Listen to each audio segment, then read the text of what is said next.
Once upon a time, in the heart of midwinter, a queen sat alone at her window. As she sewed, her thoughts wandered with the falling snow. Her needle slipped. 3 drops of blood fell upon the snow below.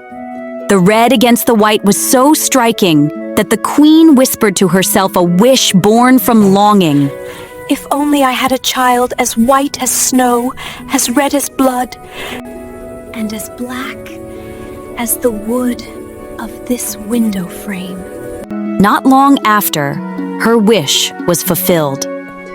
She gave birth to a daughter, a child whose skin was white as snow, whose lips were red as blood, and whose hair was black as ebony. They named her Snow White. But joy is often fragile. Not long after Snow White's birth, the queen fell gravely ill. Knowing her time was near, she called the king to her side and spoke softly. Promise me you will keep our Snow White safe when I am gone. I promise. She will always be my greatest treasure. Soon after, the queen passed away. The kingdom mourned. Time moved on, as it always does, and in time, the king remarried. His new queen was a woman of striking beauty, flawless, radiant, yet her heart was cold, proud, and restless. She owned a magic mirror, an ancient thing bound by truth. Each day, she stood before it and asked the same question. Mirror, mirror on the wall, who is the fairest of them all? You are the fairest in the land, my queen. And as long as the mirror answered in her favor, her heart remained at peace. Snow White grew. With every passing year, she became more graceful, more gentle, more beautiful. When she reached the age of 7, her beauty surpassed that of the queen herself. One day, the queen asked the mirror again. Mirror, mirror on the wall, who is the fairest on the wall? This time, the mirror answered differently. You are fair, my queen, it is true, but Snow White is fairer than you. The words struck her like a blade. At once, her heart filled with burning jealousy. From that moment on, envy consumed her. Whenever she saw Snow White, hatred twisted within her chest. Snow White must die. Unable to endure it any longer, the queen summoned a huntsman. Her voice was calm. Her command was cruel. Take the child into the forest. Kill her and bring back her lungs and liver as proof. Though dread weighed upon him, the huntsman dared not refuse. Where are we going? He led Snow White far into the forest. The deeper they went, the darker the woods became, until at last he could go no farther. He raised his knife. Snow White looked at him, tears in her eyes, and cried out for mercy. Please don't kill me. My gang, I will run away into the forest and never return. Run, poor child. The wild animals will surely kill you. The huntsman's heart broke. Moved by her innocence, unable to commit such cruelty, he spared her life. To deceive the queen, he took the organs of a wild boar and carried them back as proof of Snow White's death. Is it done? It is, my queen. The queen believed the lie. She cooked and ate what she thought were Snow White's lungs and liver, convinced the child was gone forever. Meanwhile, Snow White fled alone into the forest. Every step felt uncertain. The forest seemed endless. Even in her terror, gentle forest creatures followed her quietly. You won't hurt me, will you? At last, a narrow trail appeared, leading toward a faint, distant light. Hidden among the trees stood a small cottage, quaint, silent, waiting. Inside, everything was neatly arranged. Tiny chairs, small plates, little beds. Hungry and exhausted, Snow White tasted a little from each plate, sipped from each cup, Thank you, whoever you are. and finally lay down to rest. One bed was too long, another too short, but the seventh was just right. After nightfall, the owners of the cottage returned. They were 7 dwarfs, miners who worked deep within the mountains. At once, they sensed something was wrong. Did one of you leave the gate open? No, we always lock it. Someone's been inside. Who has been sitting in my chair? Who has been eating from my plate? Who has been drinking from my mug? These footprints, they're not ours. All 7 dwarfs leaned closer, staring at the small footprints pressed into the floor. Slowly, the dwarfs followed the trail.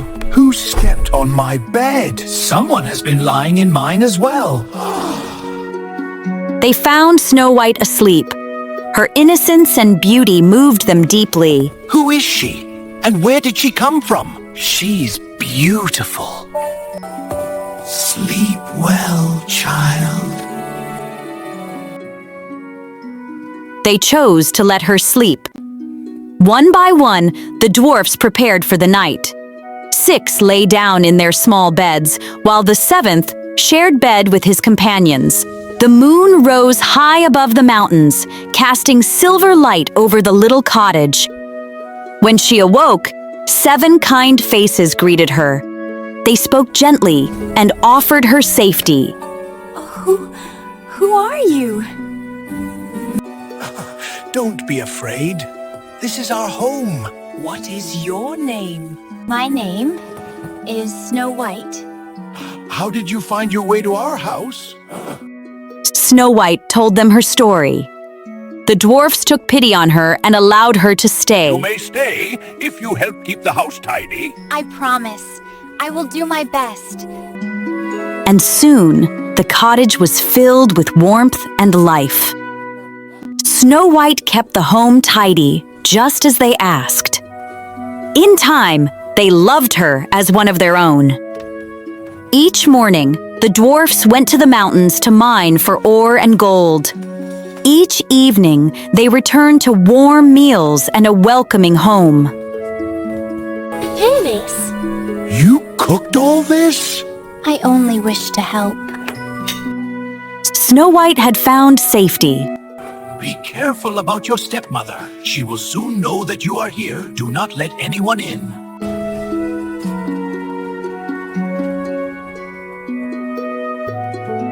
Back at the castle, the queen asked her mirror again. Mirror, mirror on the wall, who is the fairest of them all? You, my queen, are fair, it is true. But Snow White, beyond the mountains with the 7 dwarfs, is still 1,000 times fairer than you. Snow White. The queen stood alone, her thoughts restless. She thought, and thought again, of how she might kill Snow White. At last, she thought of something. She went toward a locker in the room and opened it. Inside lay a beautiful corset, disguised as an old peddler woman, bent with age and wrapped in tattered cloth. The queen made her way through the forest. In her arms, hidden beneath faded fabrics, she carried the corset. At the cottage, Snow White was busy with her chores, unaware of the danger drawing near. She went to the dwarf's cottage. Beautiful wares for sale, for sale!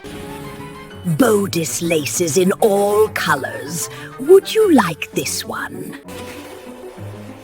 I can let that honest woman in. She tricked Snow White into letting her in. Yes. Child. child, how you look. Come, let me lace you properly. Slowly, deliberately, she began to pull the laces tighter. The laces tightened further, digging into her breath, stealing the air from her lungs. Snow White cried out, then collapsed. She fell to the floor, pale as snow, her breath gone. You used to be the most beautiful. The old woman said coldly and hurried away, vanishing into the forest. Not long after, as evening fell, the 7 dwarfs returned home. Terror seized them when they saw Snow White lying on the ground. The lace, it's killing her! With swift hands, they cut the corset strings apart. Where am I? Slowly, Snow White began to breathe again. Little by little, life returned to her. She told the dwarfs about what had happened. The old peddler woman was no one else but the queen. Take care and let no one in when we are not with you. As evening came, the danger passed, and the day slowly came to an end. But far away, in her dark palace, the queen stood before her mirror once more. Mirror, mirror on the wall, who in this land is fairest of all? You, my queen, are fair. It is true. But Snow White, beyond the mountains with the 7 dwarfs, is still 1,000 times fairer than you. Snow White! I shall think of something that will destroy you. At once, the queen's face twisted with rage. She went near to a locker and opened it. Inside lay a finely crafted comb, beautiful and shining, but poisoned to the touch. This time, there will be no breath left to steal back. Disguising herself once more, the queen set out for the dwarf's cottage. Good wares for sale, for sale! Go on your way. I am not allowed to let anyone in. You surely may take a look. It is beautiful. You may come in, dear woman, if you wish. Bless you, child. Such kindness is rare these days. Unable to resist its beauty, Snow White opened the door. The old woman praised her hair and gently placed the comb upon her head. Come now, child. Let me comb your hair properly. As the poisoned comb touched her hair, Snow White fell to the ground. You specimen of beauty, now you are finished. That evening, the dwarfs returned and found her lying still upon the floor. Snow White! She does not move. Wait, there is something in her hair. The comb, it is poisoned. Where am I? You are safe, child. We are here. Snow White opened her eyes and breathed again. They warned her more sternly than before. That old woman was none other than the wicked queen. Promise us this, Snow White. Never open the door when we are gone. I will never let anyone in. And once again, peace returned to the cottage. The queen stood once more before the mirror. Mirror, mirror on the wall, who in this land is fairest of all? And the mirror answered, You, my queen, are fair, it is true.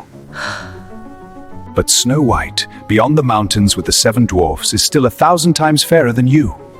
The queen's fury was terrible to behold.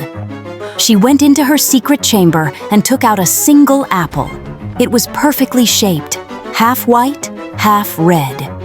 Into the red half, she poured her deadliest poison. Snow White shall die, even if it costs me my life. She disguised herself once again as an old countrywoman and set out for the cottage. That morning, after the dwarfs had gone to work, Snow White went about her chores, not knowing the danger that awaited her. Good apples for sale, fresh and sweet. Good day, fair child. I have fine apples for sale, red and white, fresh from the tree.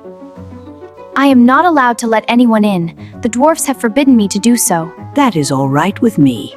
I'll easily get rid of my apples. Here, I'll give you one of them. No, I cannot accept anything. Are you afraid of poison? Look, I'll cut the apple in 2. You eat the red half, and I shall eat the white half. As she took a bite, she fell to the ground, as though struck by death itself. White as snow, red as blood, black as ebony wood. This time the dwarfs cannot awaken you. Back at the castle, the queen asked her mirror again. Mirror, mirror on the wall, who in this land is fairest of all? You, my queen, are fairest of all. The queen smiled in triumph. That evening, the 7 dwarfs came home. When they saw Snow White lying motionless upon the floor, they cried out in despair. Oh no, Snow White! Snow White? They lifted her, washed her, and tried everything they knew. But nothing could awaken her. She was dead. They laid her upon a bier, and all 7 sat beside her, mourning and weeping for 3 days. We cannot bury her in the black earth. She looks as if she's sleeping. Unable to bury her, for she still looked as beautiful as ever, they laid her in a glass coffin upon the mountainside, where all could see her. Day after day they watched over her, grieving, but fate had not yet spoken its final word. One day, a young prince and his servants journeyed through the forest. They came upon a small cottage hidden among the trees. But it was the mountain beyond the cottage that drew the prince's attention. Is anyone home? What is that? He stepped closer. He saw Snow White and fell in love instantly. Snow White, a princess. He spoke to the dwarfs with trembling devotion. Let me have the coffin. Not for all the gold in the world. Then give it to me. I cannot live without being able to see Snow White. I will honor her and respect her as my most cherished one. He speaks with true heart. Take her, but guard her with your life. As the prince's servants carried the coffin down the mountain, fate intervened. Their steps faltered. The coffin tilted, and from Snow White's lips, the small piece of poisoned apple was dislodged. She gasped. Color returned to her cheeks. Her eyes opened. Love followed. Good heavens, where am I? You are with me. You were poisoned. The dwarfs guarded you. You were thought gone. I love you more than anything in this world. Come with me. Be my wife. I will be your wife. Their wedding was announced throughout the land, a celebration of life returning after long sorrow. Careful with that. Bring more candles. And to that wedding, Snow White's stepmother was invited. Before she departed, the queen stood before her mirror once more. Mirror, mirror on the wall, who in this land is fairest of all? You are fair, that is true. But the young queen at the nearby kingdom is 1,000 times fairer. Fairer than me? Who is this bride that dares eclipse my beauty? Determined to see the bride, she set out at once. When she arrived and recognized Snow White, terror seized her. No, that is not possible. As punishment for her envy and cruelty, she was forced to dance in red-hot iron shoes, her screams echoing until she fell lifeless upon the stone floor. And so, envy was destroyed. Peace returned to the land. Snow White ruled wisely, kindly, and justly. And she lived happily ever after.